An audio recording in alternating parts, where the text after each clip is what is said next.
What's up guys, it's Removal 4, we're back at it. Today we're playing a game called Apple Bag.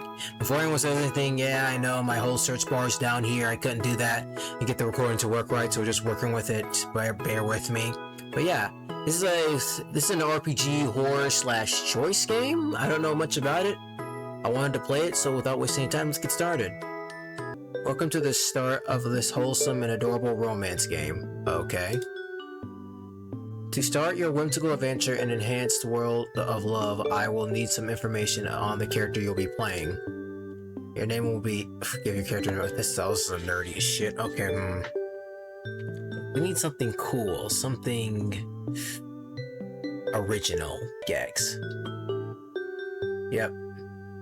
This is Gex calling Dollface. Wonderful. Now tell me, what gender will you choose for your character? This choice may impact the storyline, but it won't stop you from dating anyone. Cis woman, trans woman, non-binary, why is no men option? Because this is a sapphic game, and I intend it to a sapphic audience. What is the definition of sapphic? So it's a lesbian game. Alright, so I'm starting to have regrets about this, but okay. The story is to build around specific topics and wouldn't work with a man and a man protagonist. Whatever. Well then. That's hilarious. That's hilarious.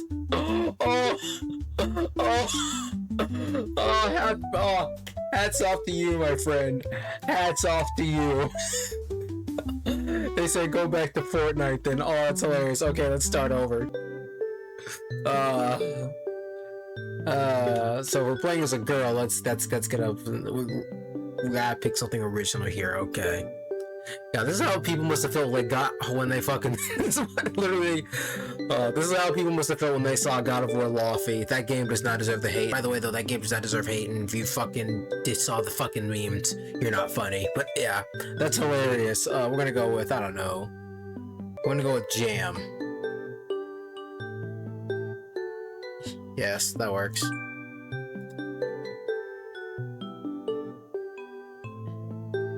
This one, trans woman, non-binary. Plus, fucking, we'll go with cis woman. Why not?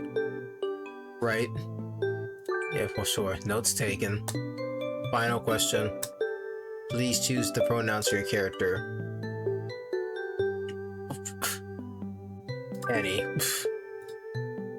Yes. Quick player question. In this game contains audible whispering that can trigger or put someone players in discomfort. Would you like to be informed when I'm in the scene? An obligation will appear to confirm that the whisperings in the game. No. Alright, I'll creep you in secret then. I'm done with my questions, thank you. Now time for you to enjoy this joyful romance. Hopefully no one gets killed. You're not alone. If I could have described my life, I would have said that I was putting all of my attention on my job. I lived in a small town, the kind where everyone knows everyone. Okay, back in the day, okay. It was situated near the edge of a vast forest, a secluded heaven from the loud interferences of the outside world. As I unlocked the shop door and prepared for another night in this quiet rural town, the chill of September hung in the air, the leaves dancing with a gentle breeze. The shop's interior was small but cozy, and its narrow aisles were packed with assortment of goods. Okay, sounds like my kind of place to go get some stuff. The large shelves almost touched the ceiling, displaying an array of colorful products. I've been working the night shift since July, and it had been the best paying hours for the position, and honestly, it was pretty easy to manage. I was always alone during this time, and the owner trusted me enough to let me run the shop all by myself even at night. I wasn't doing this only because of the extra money, even though it was a nice bonus. It was for the solitude it offered me, the quiet moments in the midst of the old shop, and the fact that I was the one in absolute power until 6 o'clock before Marie came to take her post. Fall had arrived, painting the town hues of red and orange and gold while everyone came back from their holidays. The busy cacophony of people Fucking that's a word. Or people at work served as a reminder of my own stagnant life. The weight of doing nothing as a dropout felt like carrying an anchor in my pocket alongside with sapphire sparse pennies. I agree that living in a small town has its own perks, but watching everyone I grew up with evolve while I remained stuck was a blow to my sense of already declining self-worth. What made the shop special that it was 24/7 schedule convenience for the nearby college students and its regulars who relied on it for late night purchases. Speaking of regulars, just a few minutes into my shift, she appeared, as usual, like clockwork. The woman had a warm smile and the kind of eyes that drew you in. They sparkled with joy as she nodded me a silent greeting. Once inside, she instinctively gravitated towards the beverage aisle. She first started to show up in August and kept her regular visits since then. I was pretty sure she had moved here during summer. I remember Agatha mentioning her once or twice during our conversations, but somehow I never caught her name. Living in a small town meant new faces were easy to spot. Also, dressing in all pink made her stick out like a neon sign. It's crazy how much in a short time she went from an unknown girl to the woman who buys energy drinks twice a week. I wonder how poor her heart handled all that caffeine. Bro, I used to down G Fuel when it was in a can in Kickstart. Bro, I missed the OG G Fuel when it was like in this resealable can, bro. Bring that shit back. This new shit is terrible. I was deeply lost in my thoughts and got startled when I heard her voice. They changed the packaging? They changed the pack. Yep. Finally, huh? It's been months. I was beginning to think they'd forgotten what a decent packaging was. This radiant girl chuckled in agreement as her eyes scanned the shelves. I guess they like to keep us on our toes. I'll add them to my collection. They're pretty. She took an assortment of different flavors and then put them all on the counter for me to scan. She looked at me with a soft smile, seemingly excited about having a discussion with someone. So how's life in the slow lane today? Oh, you know, thrilling town, watching the seasons change through this window and trying not to lose my mind in the process. But hey, it's regulars like you who make it worthwhile. Regular? I don't think I come here that often. You come here twice a week. I see you more than I see my parents. My little teasing earned a second chuckle from the girl. Oh, well, I guess I just kind of got into the habit of passing by there. It's kind of funny how routines can be boring, yet comforting. She shuffled, pressing her way through... Oh, I can't talk. She shuffled, pressing her weight from one foot to another. I can always count on these drinks and your friendly face if my work nights suck. Fair enough. It's nice to see you around as well. Thanks. Her gaze lingered on my clothes as if searching for something, and that's when I realized she was searching for a name tag. Suddenly, it struck me, and at that moment, that despite our regular encounters, we hadn't actually introduced ourselves. Prior to this exchange, we were in fact strangers. I'm Jam. Well, hello, Jam. My name's Isata. That's a different name, man. I can't believe it took us that long to learn each other's names. If I knew it would have been this easy to ask, I would have tried to ask you way before you seemed so sweet, you know. Thank you for being approachable is a part of the job description, but you're sweet too. Anything else you're curious about today? Isatus magenta. It's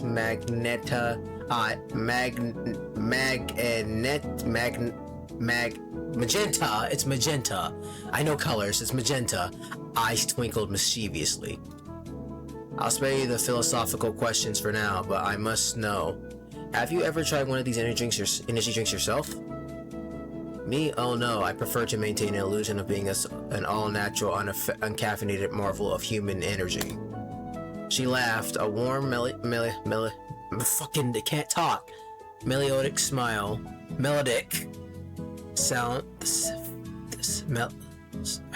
She laughed, a warm melodic sound that filled the shop. Well, in that case, I'll have to carry these energy drinks, carry the energy torch for both of us. You work all night?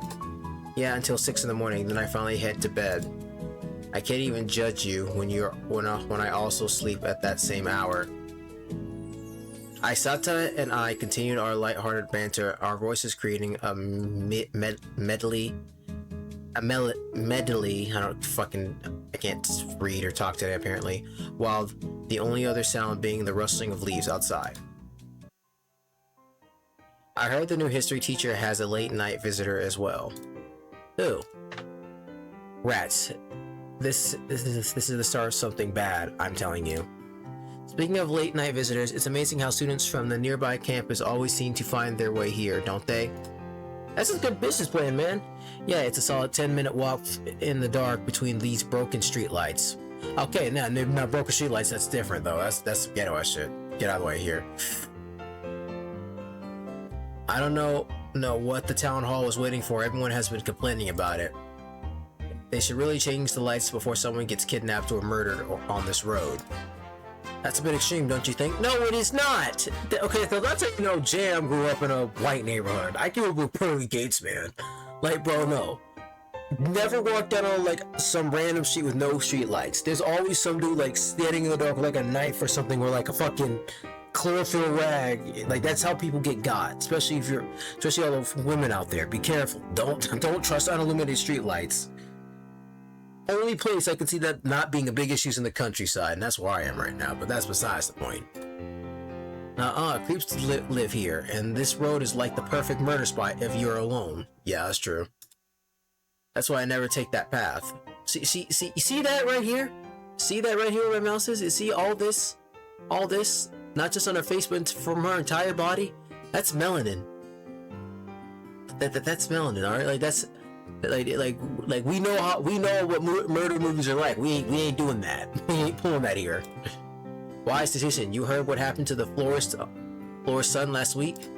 Yes, poor Henry. They really need to fix the potholes in the road, as well as even I complained about it months ago. The doorbell took my attention away from Aisata, who had mirrored mine as well. We both leaned on the counter. A group of students burst into the shop, bringing a whoosh of cold air inside. They were loud, energetic, and despite the late hour. The girls carried purses with papers and books, while the guys had that unmistakable post-study disheveled hair and people who fall asleep mid-lesson. Okay, so I can tell the creator of this game does not like men, but they can do them, I guess. Here they are, the campus night owls, looking for their study fuel, or perhaps just to get drunk. My remarks earned me smirks from the students as they stopped by the first aisle. A girl with a long strawberry blonde hair broke away from the group to check out some of the snacks further in the back.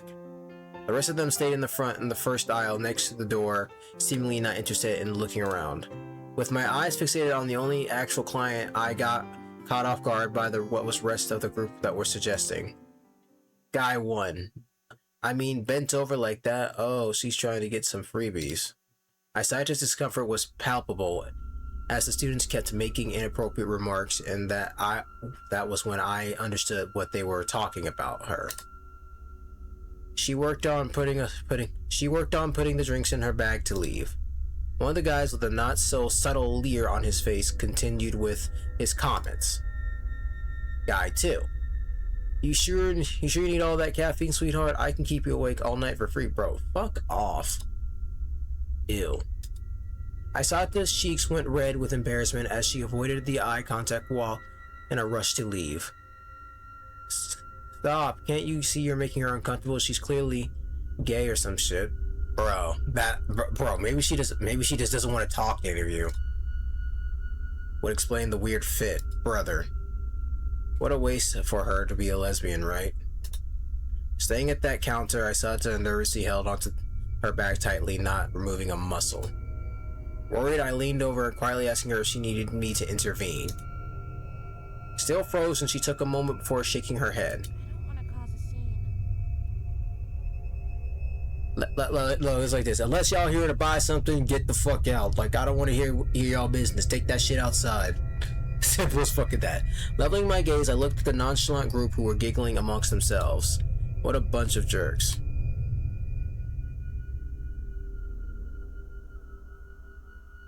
Nah, I'm confronting them. Get the fuck out my store. I said that, may I wish to lay low, but I'm not okay with this. I was in charge of the shop, and there was no reason for her to be treated that way because of some jackass decided to act up. Hey, you, that's enough. You guys are being jerks. Shut up or get out. Yeah, see, thank you.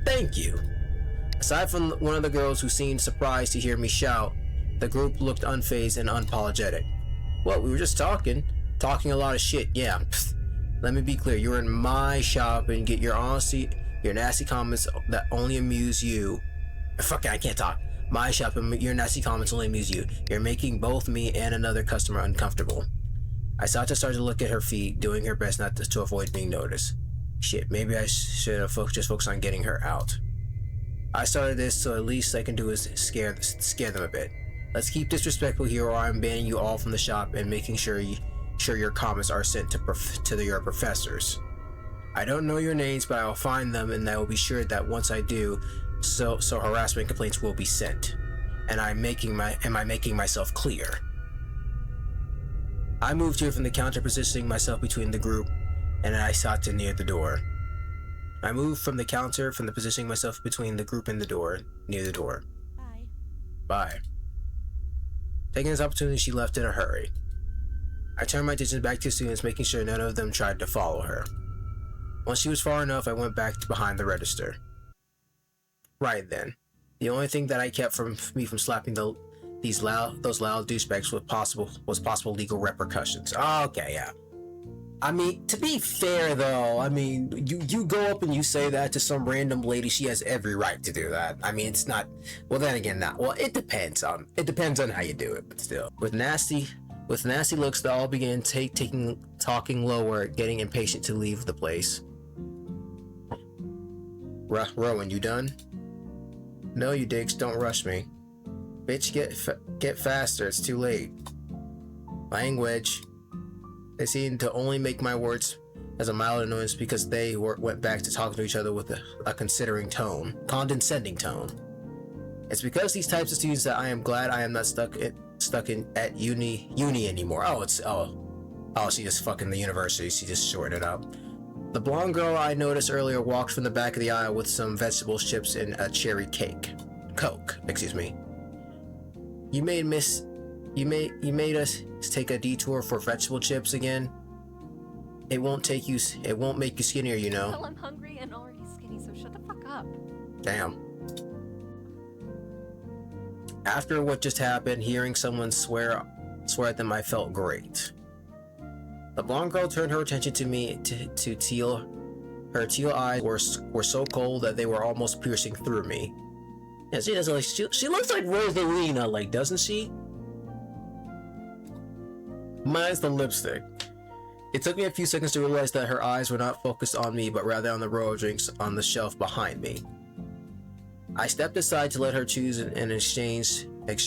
She offered me a shy smile. Can I get a bottle of vodka, please? The fourth one on the shelf.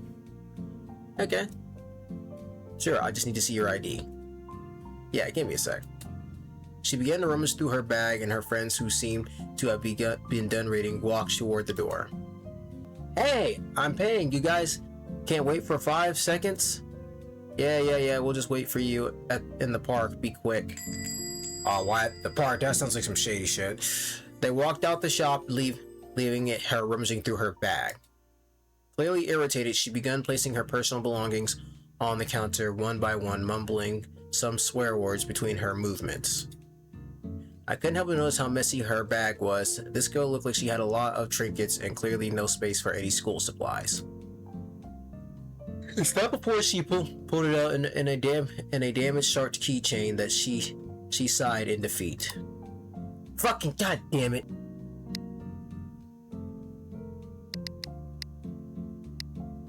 Is everything? I forgot my fucking. It does on purpose. I forgot my fucking wallet again. Well, I don't know why I would do that. Yeah, I know. You're doing your job.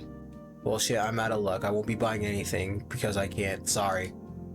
It's not like I already had to skip lunch. Great. She groaned in frustration as she put her belongings back in the bag with no sense of organization. It would be a wonder if she lost more things there. Ugh, sorry again. She stormed out, and I prepared myself to yell at her for slamming the door, but despite it swing open with force, she gently held the door up close behind her. Well, it could have been worse.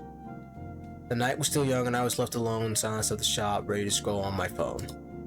But before I could indulge in wasting some time online, I was reminded of an important task. Agatha had asked me to take a look at the shop's broken television, an ancient artifact that she said was perfect for attracting clients. Well, if you're in the countryside, maybe, but still. In her opinion, it can help strike a conversation with older clients who need to talk with people feeling less lonely. The sentiment was noble, but it was pretty simple that she simply used it to watch her shows, but she didn't know how to use a phone. How do you know how to use a TV but don't use a phone? That makes no sense. I don't understand why she keeps this relic. The old TV was positioned in the corner of the shelves, so most clients could only hear it. If they wished to watch it, they would need to have their back faced towards the counter. In normal circumstances, it works well, but not at that night apparently. So I had to get up and fix it. The old TV was. Oh, I hit back. I struggled to not fall off the ladder while clicking the buttons of the old screen. Missing 20. Oh yeah, this is static. Ah, it was half working. It was fixed at that point, so I knew Agatha would only be able to watch her shows at the very next day. I wasn't going to dissect the entire thing. I had enough with this antique. As I got down from the ladder, I felt a weird shift in the air, an eerie change in my surroundings that I couldn't quite put my finger on. Something was off. The night schedule, which usually was a blessing, felt more like a nightmare right now. I couldn't help but glare over my shoulders, expecting to see something lurking in the shadows, ready to pounce. Nothing. The quiet was no longer peaceful, but rather a prelude to something unknown. Something that made my heart race. My breathing settled, almost coming to a stop. I felt my nerves go on high alert. The hairs on my neck stood up as I started to shake as I clutched my phone tightly. The walls of the shop made me feel trapped. I turned around and almost screamed when my eyes met a towering figure that was observing me from the door frame. Are you still open? Trying to compose myself in front of the client, I began to awkwardly brush away the non-existent dust off my knees. Yes, this shop is open at all hours of the night. How can I help you? The strange person looked at me with the tired eyes and a demeanor of a hyena that was unsure whether it's to feast or prey in front of them. To feast on the prey in front of them or let it go. Not answering my question, they silently walked between different aisles.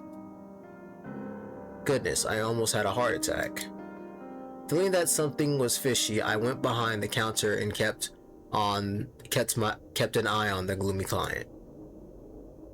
The town was small and new faces were easy to spot, which is why I was sure I had never seen this person before. Maybe it was because of their masks, but still, I would remember someone that tall. I was out of time to scan the new person as they approached me and placed their products on the counter in silence. This does not look like you never know. Having them watch me so intensely, it felt like I was being judged to ease up the tension. I tried to initiate small talk, but my voice came out strangely scared. So, the day has been so far. Yeah, so how's the day been so far?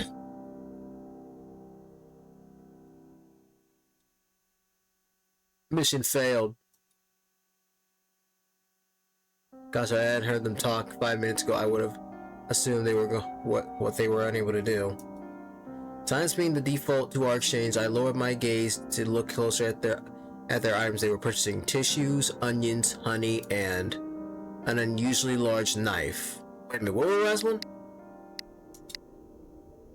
Tissues, onions, honey. Okay, if they had lemon juice, that's actually, if they had lemon juice or bleach, then I'd be worried. Okay, then I'm not worried about anything. And an unusually large knife. Why do we even sell knives like this? Since when? Judging by its size, it looked like it was like a cold-blooded murder weapon, not something you typically get in a local shop. Oh, they sell pocket knives at gas stations where I live, so I mean, hey. This knife is large and can be considered a weapon, so I need to check your ID, please. For the first time since I had tried to initiate the conversation, the person responded in a complete sentence. Since when do shops need ID for that? It's the law. For firearms, registered ones, sure, but I was scared shitless right now, and I refused to be the one to sell a weapon that could be used as evidence after finding my dead body. The stranger sighed and went to put the knife back in the cooking section, and they returned to the shop with a sinister look. Voice all low and gravely. Is everything okay now? Yeah, sure. That'll be 1461 euros. A euro? Oh, okay, so we're not in America. Okay, that explains a lot. The person slowly walked back and took a small can of apple juice and added it onto the counter. Okay, and now that'll be 1621 euros. Anything else? No. They paid with coins, took their belongings, and headed straight toward the doors, almost running into someone rushing back towards my desk. Can I charge my phone, please? Okay, sure, why not? Sure, but are you alright? Your makeup is a bit... Chiaki turned back to fix her makeup as it was obvious that she had begun crying. Behind her, I saw the stranger standing outside as they opened their can. Well, at least I'm not getting murdered tonight. My phone died, so I just need to wait for a moment. I wordlessly pointed towards the outlet near my chair, she proceeded to plug her phone in and sat down quietly on the ground. Well, almost quietly. I could hear her stomach from where I stood, and I remembered her attempt to buy some chips earlier. Did you catch up with your friends? No. I saw her hesitate before she began to speak again. Those jackasses went to the park near the forest and not the one in town. I got lost on the way there because my phone died. Couldn't wait five fucking second for me, I swear. They forgot the S, but still. I'm calling it a night, but I still have to walk to my dorm, and I'm not walking through that creepy road by myself. That's good. Who knows what could have happened, especially since there are no streetlights there. What would have happened is me tasing one of them, because they are the kind of stupid pricks who would wait in the dark trying to scare me shitless. Yeah, that's probably true. I hope one of them breaks their ankle on a pothole. Like, don't do that. Well, for someone talking about their friends, it sure felt like they didn't appreciate them that much. Those are not friends. That's a toxic relationship, but still. Why do you hang out with people like that? They are tolerable at best and make my uni life less boring, I guess. I like hanging out with them after lessons. They are nice sometimes. I don't have any real interest in staying in touch the second I get home, I'll admit. But you can't really go to a party alone. Why not? Call them my social pass card. She was shameless. I don't really have better reason than that to not to be left alone. And hey, look who's alone. I really know how to choose them. It's pathetic. Oh, don't try it. I know what I look like. You don't have to show pity or laugh at me. What you look like? My night is shitty enough as it is. You probably have better things to do. Dude, I'm sitting here at a desk in the middle of the night doing nothing. What else am I gonna do? Seeing that she wanted to be left alone, I stood from my seat to take a walk around the shop, fleeing from her negativity. How strange can people act when they aren't in a group? Rowan seemed a bit different than I had imagined, more genuine and more self-aware. She was... she hasn't been that. Someone sad. As I strolled between aisles and filled with cans and peanuts, I spotted a package of vegetable chips. I dropped the bag with scissors at her feet and went back to my seat behind the counter. Confused, she tilted her head, glancing between me and the snacks that were on her lap. I can't pay for it. It's a gift. You look like you need one tonight. Her cheeks turned pink, and she silently opened the package, giving a small nod, almost as inaudible "thank you." She felt like she's as much shame as she felt gratitude. Minutes passed, and Rowan munched in silence, finishing the whole bag. My eyes wandered back to the strange customer who still had not moved from their spot in front of the shop entrance, despite having finished their drink. Resting in front of the store wasn't a crime, but lingering there for over 40 minutes is definitely seemed that no. Then they should put a no loitering sign, but that's loitering, bro. Just then, when I was starting to freak out. A particular shiny presence pushed the glass doors, lifting my spirits. It's a Saita's bag. Saita returned to the shop with a sheepish smile on her face as she approached the counter. Hey Jim, sorry to bother you so late. I seem to have lost my earphones. What color are they? Pink. I can help you look around. Thank you, you're a lifesaver. She traced her steps back and forth to the drink out where I took a good look around the corner and just in case something fell off while she was talking. Getting on my knees, and I scanned for a trace of pink, and caught an unusual shade of yellow hidden behind some boxes. What's that? It was not one of Agatha's bags, I was sure of that. Even a stranger was that had inside. A small dozen yellow apples that had to be harvested to be sustainable for eating. I could not fathom what they would use these to be, what used this to be to anyone. I can't talk today. We did not sell these kinds of fruits, and by the look of them, they were probably not bought from the store.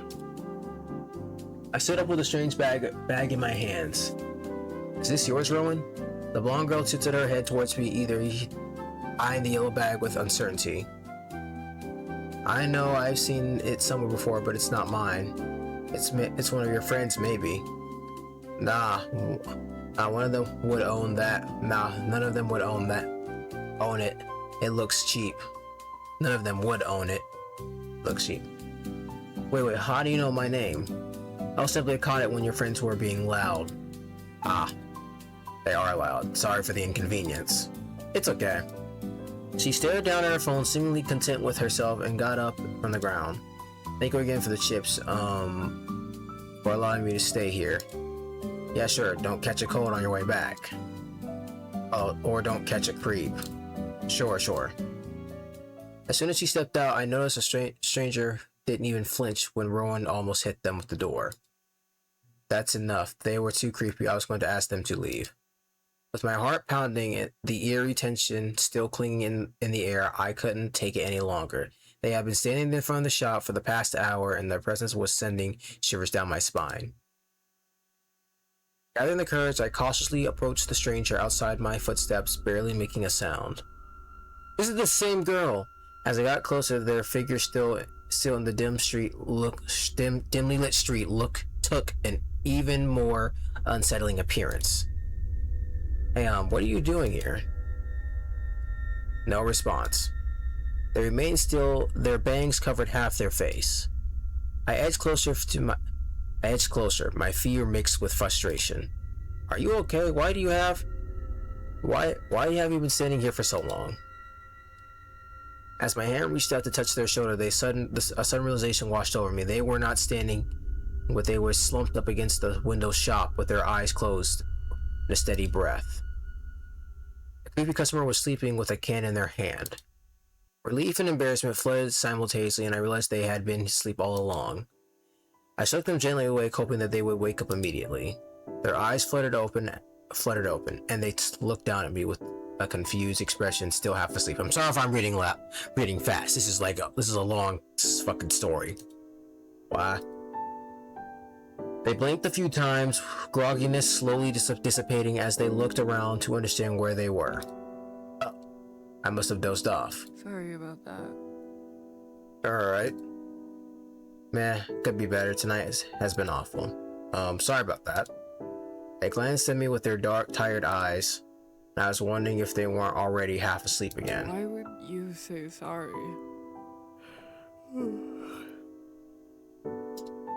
Tension left my body as I huffed a small chuckle at their bashful look. I'll get going. Wait. Have you perhaps forgotten a bag inside? The stranger looked at me with a small bag they were holding, patted their pockets and movement of where are my keys, and then shook their head in my direction. Took this one, I think. Oh, it's okay then.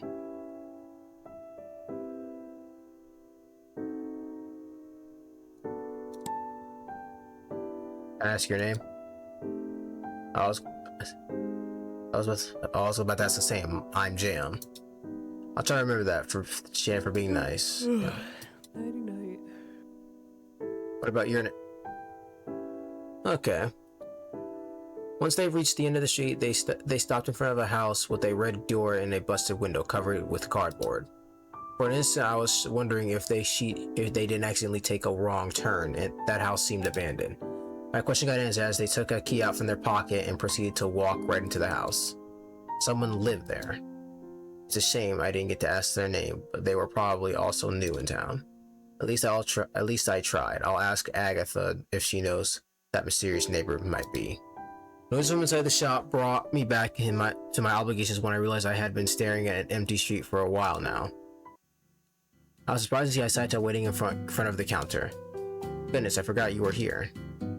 Already forgetting your favorite client? Who said you were my favorite? Am I not? I chuckled. Seeing Aisata again was refreshing for some reason. Her presence made me feel at ease. Did you find your earphones? Yep. Busted. And busted. Someone must have walked on them by accident. Oops, sorry about that. Don't be, because that means I'm buying a new pair from you.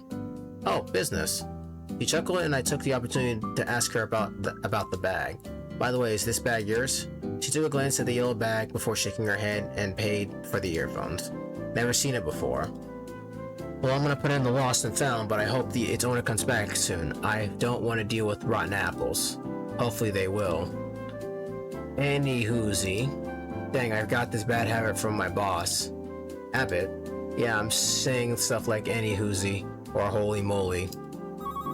And that's mine. Ah, that's mine. I don't know what I expected, but I was surprised when Aisata took out her flip phone from her pocket. Speak of the devil. It was a nice talking to you, but I gotta go. It was a pleasure seeing you again. Pleasure is mine. See you in 3 days for my emergency shots. Energy shots, oh. Her jokes had worked on me, and she chuckled all the way to the door. Once left alone, I let out a sigh as I sat down, tossing the apple bag in the corner of the shop. I found myself retreating back to my solitude as the events of the night played out over in my mind, like a haunting melody. Aisata, Rowan, and the blue-haired sleepy person, these strangers who had crossed my path, each leaving a mark on me of my own enigmatic. I know it's like an enigma, but it's enigmatic. Can't pronounce that. Can't talk today. Way. What a weird night. Day 1. The next shift arrived, and once again I found myself walking through the small town's quiet, barely lit streets. I'm just gonna save here. Yeah, that was chapter 1 of Apple Bag, I guess, or whatever, day 1. That was a lot longer than I expected. I thought I could just fucking 1v1 and done this, but I guess not. Okay, what is that face? Why does he keep doing that? That's not creepy at all, but yeah. If you enjoyed the gameplay, thanks for stopping by. I'm probably gonna play more of this. I'm not gonna lie, this game had me at the start, but yeah, we got this. This actually might be a good game, but yeah. It's definitely a change of pace, but yeah, I'm just trying out new games, trying to get some content out there. If you enjoyed the gameplay, thanks for stopping by. I'm gonna head out. Peace out, y'all.